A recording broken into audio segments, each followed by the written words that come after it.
Hi friends, welcome to my channel. నేను మీ పద్మజ. ఎలా ఉన్నారండి? అంత బాగున్నారా? ఈరోజు రెసిపీ వచ్చేసి చికెన్ కర్రీ అండి. నేను చేసే విధంగా మీరు ట్రై చేయండి, చాలా బాగుంటుంది. అలాగే మన ఛానల్ ఎవరైనా చూస్తుంటే ప్లీజ్ నా ఛానల్ సబ్స్క్రైబ్ చేసి సపోర్ట్ చేయండి. మీరు ఇచ్చే లైక్స్ కామెంట్స్ వల్ల నా ఛానల్ అనేది ముందుకెళ్తుంది ఫ్రెండ్స్. ఆల్రెడీ ఈ వీడియోస్ అన్నీ నేను పాత ఛానల్లో పెట్టేశాను ఫ్రెండ్స్. కానీ ఆ ఛానల్ పోవడం వల్ల మళ్ళీ కొత్తగా ఛానల్ పెట్టి మళ్ళీ ట్రై చేస్తున్నాను ఫ్రెండ్స్. ప్లీజ్ సపోర్ట్ చేయండి. ముందుగా చికెన్ తీసుకుని ఇలా నీట్గా కడిగేసిన తర్వాత, క్లీన్ చేసి కడిగేసిన తర్వాత, ఫస్ట్ ఇందులో మనం అల్లం వెల్లుల్లి పేస్ట్, అలాగే పసుపు, కారం, సాల్టు, జీలకర్ర పొడి, ధనియాల పొడి వేసుకుని బాగా కలిపేసుకోవాలి. మసాలా అంతా మాంసానికి పట్టాలన్నమాట అండి. చూసుకోండి, నేను ఒక్కొక్క స్పూన్ వేసాను. అంటే కొంచెం మాంసానికి ఇలా ముందుగా పట్టించి తర్వాత వండుకుంటే బాగుంటుందండి. ఒక గంట సేపు పట్టించి పక్కన పెట్టేసుకోవాలి మసాలా అనేది మాంసానికి. ఇప్పుడు స్టవ్ వెలిగించి కళాయి పెట్టుకుని ఆయిల్ వేసుకోవాలి. ఆయిల్ హీట్ అయిన తర్వాత ఆనియన్స్ వేసుకుని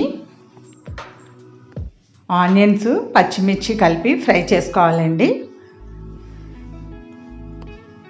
మంచి కలర్ వచ్చే వరకు ఫ్రై చేసుకోవాలి.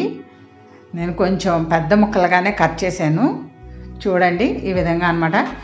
అది అయినా సరే మగ్గిపోతుంది. సాల్ట్ వేస్తే త్వరగా, ఎంత అలాంటి ఉల్లిపాయ అయినా సరే మగ్గిపోతుంది కదండి. సాల్ట్ వేసి బాగా కలిపి మూత పెట్టి మీడియం ఫ్లేమ్లో 30 సెకండ్స్ మగ్గనిచ్చిన తర్వాత చూడండి, ఉల్లిపాయ అనేది మంచి కలర్ వచ్చేసింది.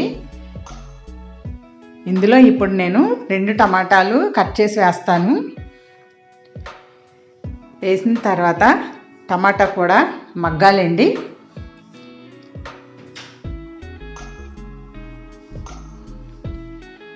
మూత పెట్టి 1 మినిట్ లో ఫ్లేమ్లో ఉంచితే మగ్గిపోతుంది. చూడండి, మగ్గిపోయింది. ఇప్పుడు ఇందులో చికెన్ వేసేసుకోవాలి. మనం ముందుగానే మసాలా పట్టించి పెట్టాం కదా, అది.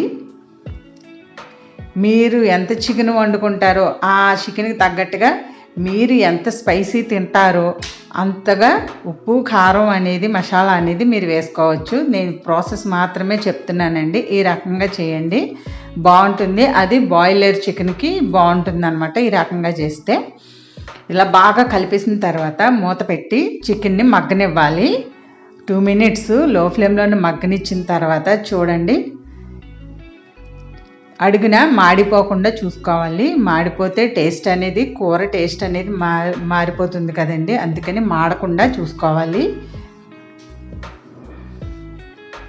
ఇంకా ఒక 1 మినిట్ మళ్ళీ మగ్గనివ్వాలండి. చూడండి, ఇప్పుడు బాగా మగ్గింది. చికెన్ అనేది మసాలాతో, ఉల్లిపాయతో బాగా మగ్గిందండి, ఉప్పు కారంతో.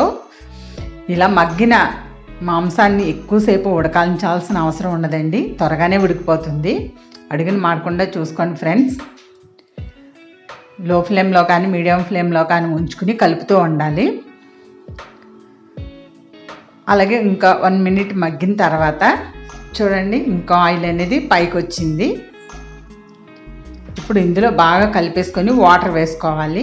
ఎక్కువ వాటర్ వేయకండి ఫ్రెండ్స్, అవసరం ఉండదు. ఎందుకంటే మనం మగ్గించినప్పుడే మాంసం అనేది చాలా వరకు ఉడికిపోతుంది. మసాలాతో ఉడికిన మాంసం చాలా బాగుంటుంది. ఫైనల్గా గరం మసాలా, రుచికి తగినంత సాల్ట్ వేసేసుకోవాలి. ఆల్రెడీ మనం కొంచెం సాల్ట్ వేసాం కాబట్టి నేను సరిపోలేదని వేస్తున్నాను ఫ్రెండ్స్. మీరు కూడా చూసుకుని వేసుకోండి. ఉప్పు, కారాలు అనేది మీ ఇష్టం. మూత పెట్టి మీడియం ఫ్లేమ్లోనే 1 మినిట్ ఉడికిన తర్వాత చూద్దాం ఫ్రెండ్స్. చూడండి, ఇంకా వాటర్గా ఉంది కదా, ఇంకా మూత పెట్టకుండానే ఉడికిస్తే సరిపోతుంది. లో ఫ్లేమ్లోనే అలాగా 1 to 3 మినిట్స్ ఉడకనిస్తే సరిపోతుందండి. కొత్తిమీర వేసుకొని ఉడికిన తర్వాత ఇంకా చూడండి, స్టవ్ ఆఫ్ చేసుకోవడమే. చూసారా, కూర అనేది రెడీ అయిపోయింది. ఈ రకంగా చేసుకునే కర్రీ చాలా బాగుంటుందండి. మనకి అప్పటికప్పటికి వెంటనే చేసేసుకోవాలనుకుంటే ముందుగా మాంసానికి ఉప్పు, కారం, మసాలా పట్టిస్తే త్వరగా అయిపోతుంది, రుచి కూడా ఉంటుంది. మనం అప్పటికప్పుడు వండేసుకున్న కూరలు ఏంటంటే మనకి చప్పగా అన్నట్టు అనిపిస్తాయి అన్నమాట. ముందుగా ఇలా మసాలా పట్టించి అప్పుడు వండుకుంటే బాగుంటుందండి కర్రీ. చూసారా, ఈ వీడియో మీకు నచ్చిందని అనుకుంటున్నాను. నచ్చితే కనుక లైక్ ఇచ్చి షేర్ చేయండి. అలాగే థ్యాంక్స్ ఫర్ వాచింగ్.